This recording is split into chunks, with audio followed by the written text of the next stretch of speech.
nanaitra mifahefany-panotanteraka indray indraikitra ireo solombavombahoaka amin'ireo toedra raha rehetra misy eto amin'ny firenena toy ny fiakarany vidim-piainana ny olona ny tontolo iainana ary indrindra tontolo politika nandritra ny fanakatonana ny fivoriana ara-potoana faharoa ny zoma lasa teo.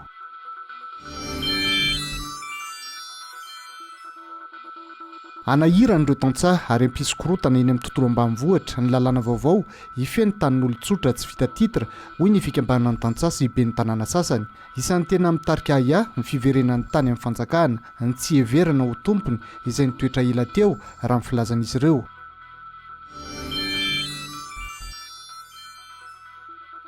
Tsy ho tafapetraka amin'ny politika am-pampianarana, heverina fa hitondra fahombiazana eto amin'ny firenena raha tsy miverina amin'ny asany izay ampanabeazana, fipetra takiana anatin'izany ny fitsonjovan'ireo mpanabe izay tsikarotra fa efa misy ezaka ataon'ny mpitantana ankehitriny hoy ireo mpizaika.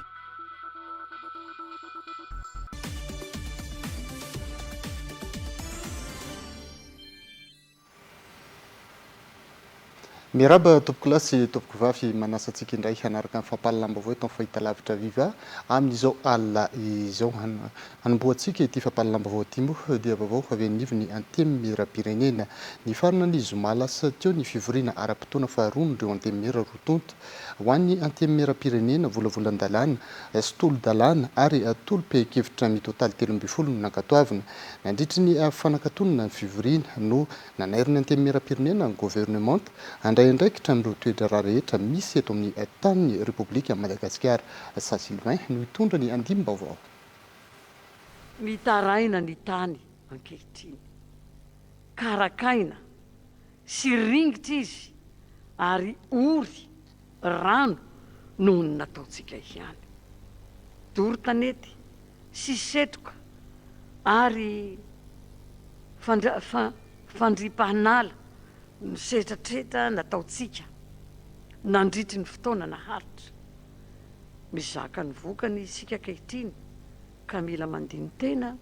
sy mandray andraikitra. Vaindondra raha iraisana ho an'ny vahoaka izay voalaza izay nitondra afatra ho an'ny fahefana mpanotanteraka ihany koa moa ity fahefana mpanao lalàna ity. Ohatra tamin'izany mahavaindondra raha ny fametrahana kody minier ny fijerena mahakasika ny vidim-piainana sy ny tsy fandripahalemana tokony toy hikatsaka hatramin'ny fanesorana ny fanaintany amin'ny vahoaka ny tompona andraikitra rehetra. Zava-misy tsy azo lavina ankehitriny koa ary tena mampalahelo dia ny fangalarana ny zaza varira na koa hoe ny zaza soba angalarana mba hanaovana fangalarana fanapotsirina ny masony amin'ny fomba feno habibiana ka tokony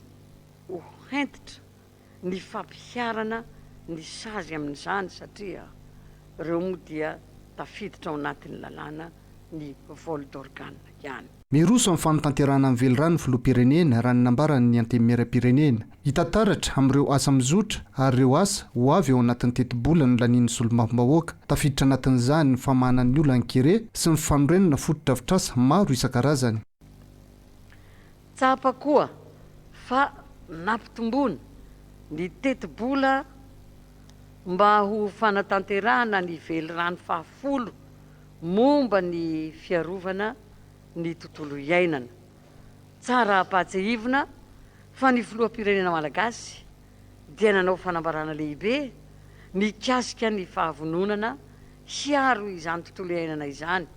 mandritra ny fandraisan'ny fitenenana tany amin'ny COP 26 Glasgow izay vao natao haingana teo. Nandritra ny famaranana fivoriana ara-potoana faharoa nitondrany filohan'ny antemy miram-pirenena ireny afatra ireny. Fivoriana izay nandaniana volavolan-dalàna misa sivy, tolo-dalàna roa, tolo-pe-kevitra misa roa. Efa nitanany sainy maro nandritra ny 5 volana ny rara Apollo 21 olona nisa efatra no fonjaina tamin'ny indraraha iny dia ireo voalaza fa atondrokotrika sy ireo saika hanotanteraka famonoana ny olo-mpanjakana dia iverenantsika arano ao anatin'ity fanadihadiana manokana ity ireo tranga ireo izay hitondrana aminao ny sary tahiry ireo oronam-peo tamin'ity raharaha ity. Sa Sylvain. 20 Jolay taona 2024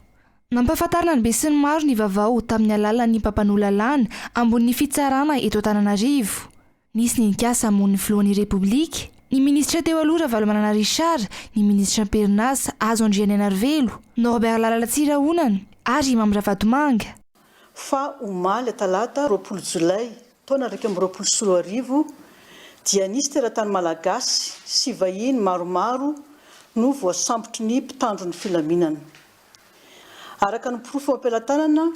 dia nanomana drafitra goavana saika hamonoana tompon'andraikitra eto amin'ny firenena izy ireo ary voalohany amin'izany ny filohan'ny repoblika.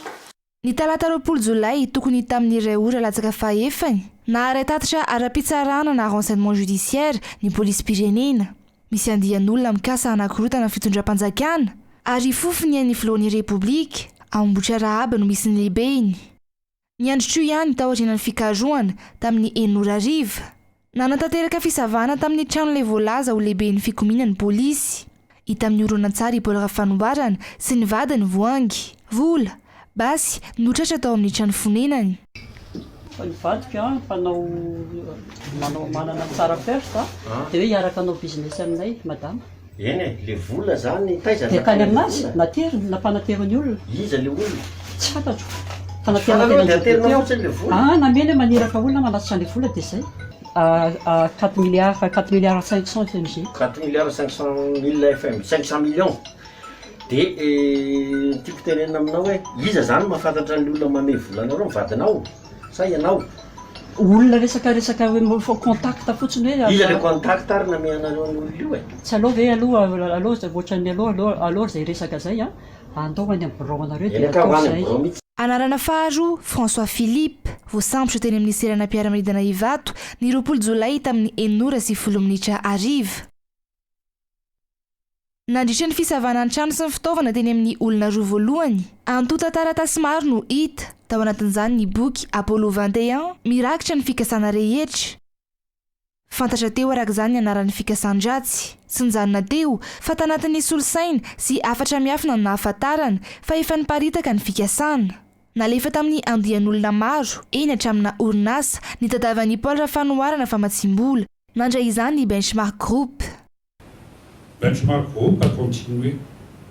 a confirmé le 24 juillet 2021 à Madagascar qu'il a reçu un email du citoyen franco-malgache Paul Rafanoir sollicitant un financement à hauteur de 10 millions d'euros à des fins de déstabilisation politique. Et au vu du caractère choquant et surprenant de cette demande, la direction générale de Benchmark Group n'a pas répondu à cette demande. Ny sesesy ny fisamborana ny vaovao nivoaka ny herinandro voalohany raharaha. Nanomana ireo mpikambana ao amin'ny gouvernemanta Apollo 21 i Paul Rafanoarana. Miaramila misotro ronono, mpanakanto, zandary amperinasa Apollo no maro no nanaovana fanadihadiana. Dia olona 20 no voasambotra ary natao fanadihadiana. Miaramila sy zandary amperinasa ny 12 amin'izy ireo izay ahitana Général Dimy, kapiteny roa ary manamboninahitra lefitra 10. Misy ihany koa miaramila sy zandary teratany vahiny sy malagasy misotro ronono 4 izay efa voasambotra ary natao fanadihadiana. Misy ihany koa civil 10. Iny no fanambarana ofisialy farany nataony ny fitsarana malagasy. 12 andro katrika taty aorian'ny fisamborana, izany hoe ny 3 aogositra no niakatra fampanoavana ny raharaha. Valo tamin'ireo 20 no nahiditra ponjavonjy maika tetsy Antanimora sy Mery sy Atosika ary Manjakandriana. Ka tao anatin'izay le voalaza ho adony kotrika dia i Paul Rafanoarana sy Philippe François, mpiasan'ny banky iray ary vehivavy roa ka ny iray vadiny Paul Rafanoarana.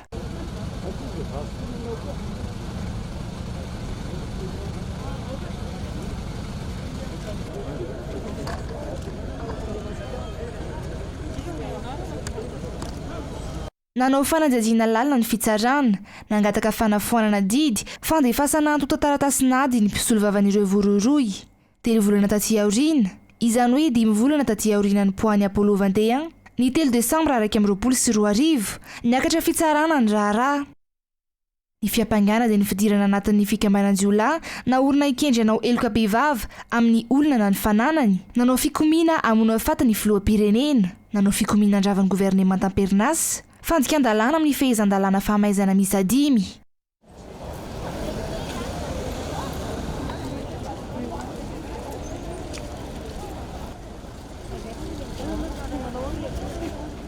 Varavarana faefatra teo amin'ny fitsarana anosy fitsarana adilokapehivavy andro voalohany novakina ny taratasy fiampangana nandritra ireo andro manaraka nisantatra ny fiainona i Paul Rafanoarana niaiky tamin'izany ny fikasany dia ny Apollo 21 ny tenany eritaona nanomanany azy nanaraka azy François Philippe voatondro ny andraikitra ny famolavolana commando 10 anao ny opération miaramila raha teo ny lehilahy nisesy ireo voapanga 12 hafa izay amin'ny ankapobeny niaiky ny fiampangana azy nangataka fampiarana ny sazy entitra ho an'olona misa 4 voapanga ny avocat généraly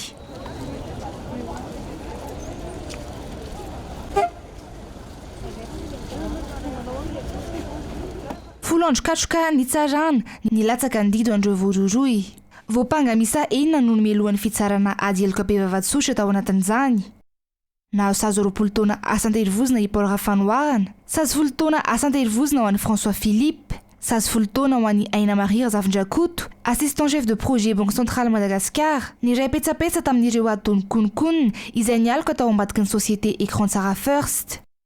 voangery soa Andrianandrianina 10 taona asan-terivozina ny mpanakanto mpanao politika William Ivan Ndiazanak'olona Nasareraka sy ny prime-ministre teo aloha Victor Ramadra 10 taona atrano maizina sazy miantona afaka noho ny fisalasalana sy afaka madidio ireo 14 menanda ambiny indrindra ireo zandary sy miaramila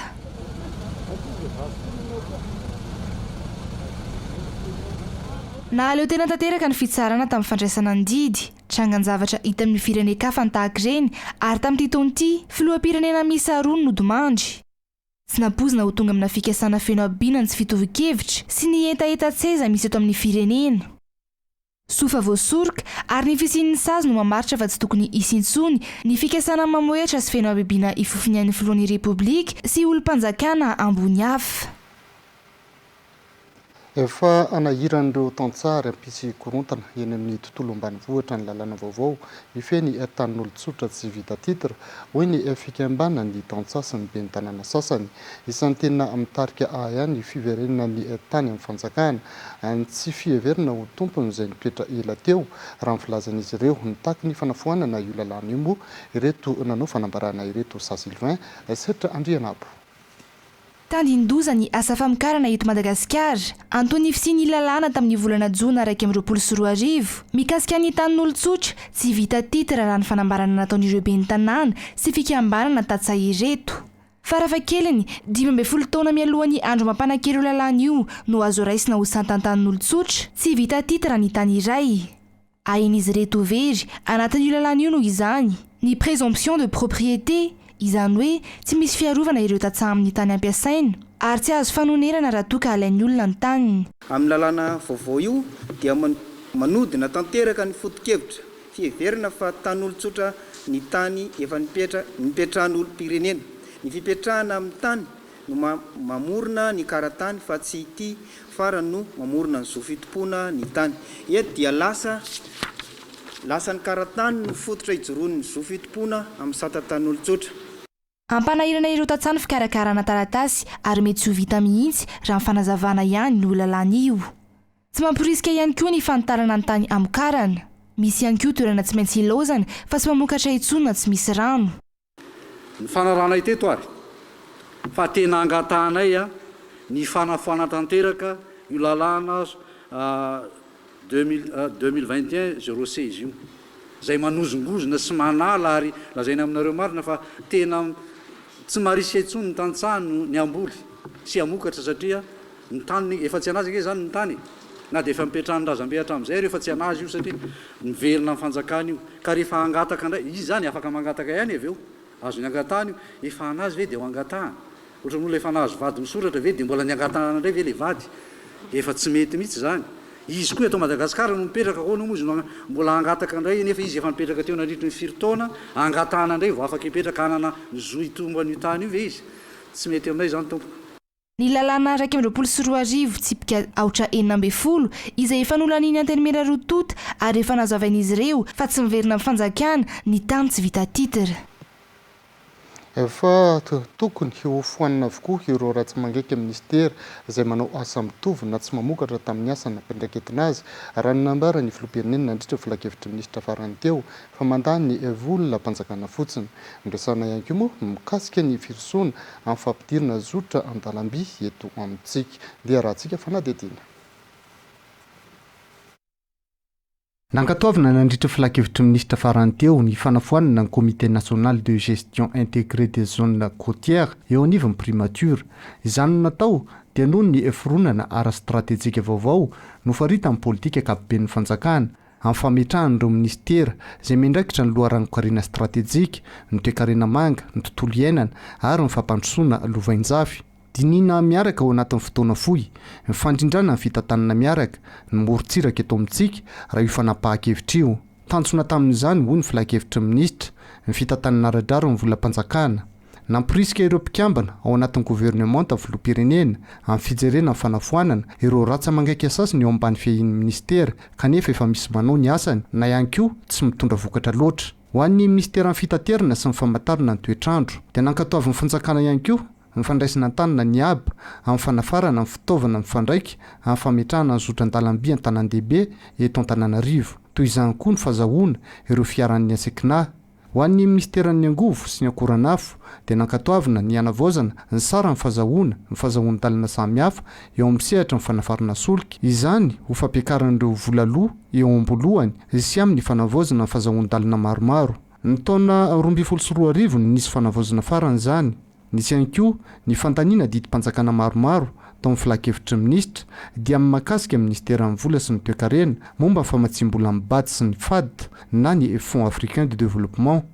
teo ihany koa moa ny didim-panjakana iaraha amin'ny ministera amin'ny vola sy ny teti-bola amin'ny sekretera-panjakana miandraikitra ny tanàna vaovao sy ny trano fonenana eo anivon'ny fiadidinan'ny repoblika izay mahakasika amin'ny fananganana amin'ny fitaterana amin'ny alalan'ny teleferika eto Antananarivo ho amin'ny ministeran'ny angovo sy ny akoranafo izay iarahan'ny ministeran'ny toe-karena sy ny fitantanam-bola ihany koa dia nolaniana ny volavolan-dalàna manome alalana ny famatsiana vola amin'ny ampahany amin'ireo tambazotrana herinaratra Priztem 1 ny fanaovan'i Madagasikara sy ny BEI tamin'ny 7 Novambra 2024 ho amin'ny ministeran'ny asa vaventy dia noraisina ny didim-panjakana manambara fa tombotsoa ambonina ny asa fanarenana ny lalana ho tapin-tanàna ny Toliara sy ampahan-dalana maromaro ao amin'ny faritra tsy mandrefana noraisina ihany koa moa ny didim-panjakana manambara fa ho tombotsoa iombonana ny asa fanamboarana ny flyover eo anelinelany sampanandalan'ny RN1 sy ny RN 58A etsy Anosizato ary momba ny fahazahoana amin'ny alalan'ny fifanarahana voie amiable na amin'ny alalan'ny famindrana toerana na expropriation pour cause d'utilité publique araka ny lalàna ny tany na ny trano voakasika izany asa izany. Ny vaovaon'ny fampianarana kosa indray dia mbola banga amin'ny politika fampianarana iverina fa hitondra fahombiazana eto amin'ny firenena raha nanambara amin'ny mpiantsehatra tetsy Anosimaly. Tsy ho tafapetraka nefa io raha tsy miverina amin'ny asiny ny seha-panabeazana fipetra takina anatin'izany fitsinjovan'ireo mpanabe izay tsikarotra fa efa misy ezaka ataon'ny mpitantana ankehitriny raha nanambaran'izy ireo Sazilvain setra Andrianabo. Asa masina ary asa iankinan'ny hoavin'ny firenena amin'ny fanabeazana raha ny zava-nisy amin'izay anefa tsy nanana izay lanja izay ny fanabeazana teto amintsika antony ny fampitaonan'ireo mpampianatra hikaroana ireo antonantony sy ny fehi-kevitra ho famerenakasiny iray ny asa fanabeazana dingana anatin'izany ny fitsinjovan'ireo mpampianatra ahatraran'izay tanjon'izay raha mifanazavana le zany le mpampianatra misy zany no tompokevitra amin'ny Chine zao symposium zao satria masapa hoe ohatra natao kilabao amin'izay fanapahan-kevitra rehetra raisina atao anatin'ny sehatry ny fampianarana sy fanabeazana na ho an'ny tenany zany fampandrosoana ny asan'ny fanabe famerenakasa na ho an'le asan'ny fampianarana sy fanabeazana misy ka izay zany dia efa hita hoe samy hafa le mpampianatra misy ny tompokevitra fa sy hoe avy any amin'ny fanjakana na avy any fa le mpampianatra mihitsy zany ka raha fanirianay zany dia hoe isehoany zay le etaeta ny iverena ny asan'ny mpampianatra sy mpanabe zay io moa zany ngamba mahafehy azy ny hoe na dia hoe volamena ny tableau androata na diamondra ny efitrano feno an'izany ny efitrano ianarana raha ny mpampianatra sy mpanabe zany mbola hoe mieritreritra ny any an-trano misakafo sy misakafo sy mifatoka tsara amin'ny asany dia zava-poana zay ezaka rehetrarehetra atao. natao ankilabao an-trano ny fanabeazana hatramin'izay fanindrinoreto mpampianatra ireto ny anona ny etahitan'izy ireo asa izay efa taony ny fitondram-panjakana vaindondra rà amin'izao fotoana izao hitantaratra izany tamin'ny vatso ho an'ny mpanabe tao anatin'ny fihiboana ny fampitomboana isatrany ny fampidirana ireo mpampianatra firamina ho lasa mpiasa-panjakana manerina ny nosy araka ny fantaterina tamintsika moa teto amin'ny fampahalambavao maly dia nodimandry ny mpandrarà Michel Domingini Ramiramanana filompanorona ny Premier Ligne nanampy ny fampitambavao ny fianakaviana androany ary nanambara fa tsy Covid-19 no nahafaty azy fa homamiadana 12 taona moa ity mpandrarà ity izona moa ny ainy izao fankatoko ny fetin'ny krismasy sy ny faran'ny taona tahaka izao ny tena anehoana fitiavana amin'ny malagasy pray-tanindrazana hoy ireo mpikambana ao anatin'ny fikambanana tanora miandrandran'ny ho avy na temasy ao anatin'ny boriboritany faharoa nisy arak'izany ny fitsidiana ireo mpikambana sy fanolorana fanomezana ho azy ireo atao amin'ny fokotany ny manakambahiny izay nataony reto birao mpitantana maly ireto dia raha antsika fanadetiana tony isa taona dia tsy nanadino ireo mpikambana sy ireo marefo ara-pivelomana ao anatin'ny boriboritany faharoa ny fikambanana tanora miandrandran'ny ho avy na ny TMH manakambahiny indray mifokotany no safidin'ny TMH ao anatin'ny boriboritany faharoa nanantanterahana ny asa sosialy omaly mitsinjo nantenina izahay eto amin'ny fokotany manakambahiny satria tsarona ireo tena namana mpiara-mikatroka mpiara-mitolona tonga izahay androany tonga fanomezana ho an'ny zareo sady firarian-tso ary fiarabagna azy ireo koa ao ankatiko izao krismasy fetin'ny krismasy izao fizarana fifaliana sy faneho-pitiavana io no nanosika ireo mpikambana nanao ity hetsika sosialy ity natao tao anatin'ny fanajana ireo fepetra ara-pahasalamana izay napetraka ny fitondram-panjakana moa ny fanolorana ireo fanampin'ireo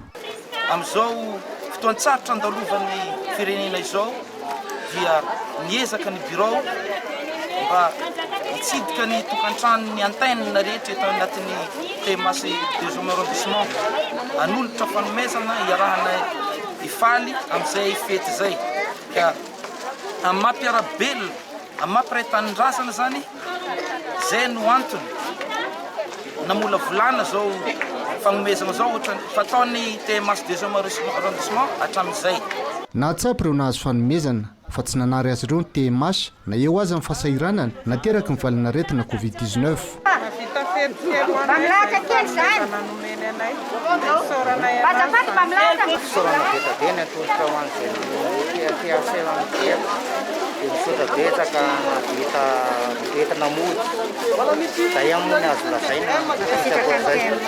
ny fikambanana tony TMH raha nanambaran'ireo mpikambana ny tokony amin'ny ohatra tsara ho an'ny mpiarabelona amin'ny fanajana ny lalàna sy ireo fipetra napetraka mba ho tompontsoa amin'ny besin'ny maro tsy nahatratra azato arak'ilay fehitrisa voalaza amin'ny préfet de police eto Antananarivo arak'izany ny isan'ireo olona nisitraka amin'ny fanomezana ary nizahana natao tamin'ny toerana malalaka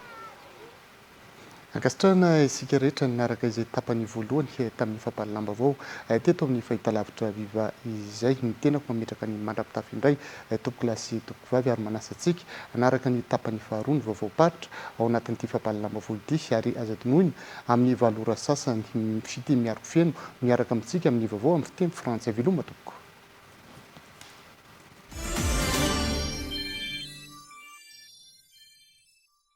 niakatra fampanohavana ny herinandro teo ny raharaha fanimbana sy fandoroana zetra anatin'ny faritra rovan'ny Durel aloatra mangoro iarahana amin'ny VOI na ny vondron'olona ifotony ary ny fitaleava-paritry ny tontolo iainana sy ny fandrosoana lovainjafy aloatra mangoro navery ny fampanohavana nefa ny antota taratasy ary hiemotra amin'ny volana janoary 2024 no ity raharaha ity mahavoatontonona tompona ndraiky mpanjakana olomboafidy sy olomboatendry taleparitra perinasa ty alaotra mangoro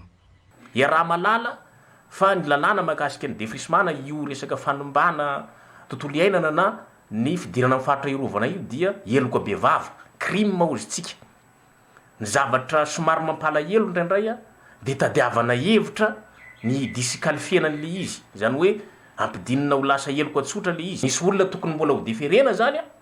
fa tsy saly zareo foré angamba na hoe tsy mety diferena reo olona reo satria tompona ndraiky mpanjakana olomboafidy olona manam-pahefana dia tsy de fere dia raha vao tsy feno manko ilay ato tantaratasinaty dia tsy azo kirakiraina. Mbola nanaovan'ireo voasaringotra amin'ny tiraraha ity vava koa nefa ny vondron'olona ifotony tompon'ny fitoriana nandritra ny fiakarana fampanohavana. Dia izay vondron'olona ifotony mihitsy indray no nomena ansena hoe andao mifankahita sika. Zany teny zany dia mamparary anay dia tsy fantatra hoe inona moa le fankahitanay a fa dia marary izay ary mitaraina mihitsy zay a indrindra amin'ny ministèren'ny environnement fa zany ny tsindry mahazo anay VOA sy mivondron'olona ifotony a amin'ny fiarovana sehatra io.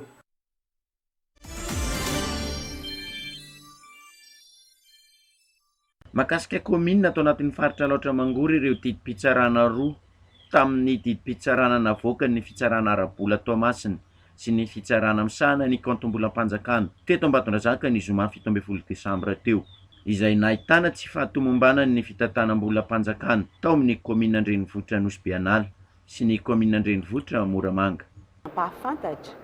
ampahabe-maso hoe nanahoana ny fomba ny tantanana ny nampiasana izany volam-panjakana izany. Raha taloha izy io nandritra ny 3 taona mifanesy izay dia tany Toamasina no nanaovana azy. Alefa ny fampanohavany ny fitsarana Arabola ny anivon'ny fitsarana Maefa toy ny fitsarana Adieloko kosa ireo raha ahitana hosoka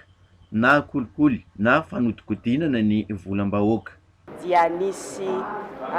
andin-dalàna faharoa amby 70 ao amin'ny lalàna Ray sy Roarivo Tsipoka 420 mahakasika ny fitsarana Arabola rehetra raha misy fanodikodinam-bola na risoriso na kolikoly na fanaovana hosoka kahitan'ny fitsarana dia anjarany fampanohavana Arabola no mandefa an'izany any amin'ny fitsarana Maefa. Nifantoka tamin'ny fanaovana tatitry ny fitantanam-bolam-panjakana ato anatin'ny faritanin'ny Toamasina ny taona 2020 sy ny taona 2020 kosa ny tapany faharoa ny fotoam-pitsarana manetriketrika ny zoma 17 Desambra teo teto Ambatondrazaka.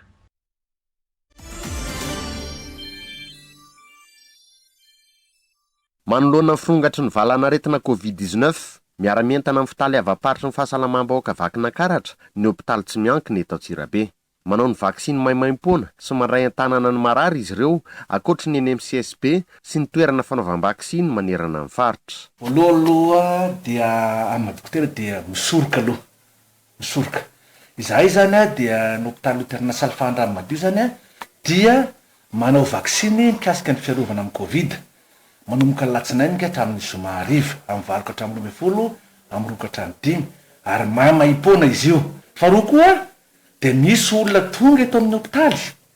rehefa zahanao izy dia marary izy dia tsy maintsy mikarakara azy anao tompoko dia mitsabo zahay. Raha ho an'ny eto Antsirabe renivohitra tsy karitra fa maro ny olona no tsy manao aro vava orona eny an-dalana sy anaty fiara fitaterana. Ny fiaraha-mientany rehetra no ahafahana mampiena ny fiparitahan'ny valanaretina.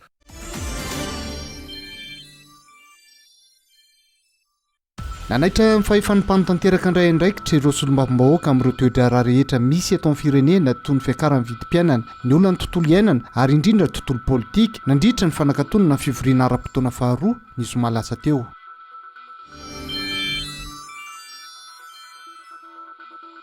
Anahirana ireo tantsaha ary ampisokorotana eny amin'ny tontolo ambanivohitra ny lalàna vaovao ifeny tanin'olon-tsotra tsy vita titra hoy ny fikambanana ny tantsaha sy ben'ny tanàna sasany. Isan'ny tena mitarika ny fiverenan'ny tany amin'ny fanjakana ny tsy heverana ho tompony izay nitoetra ila teo raha ny filazan'izy ireo.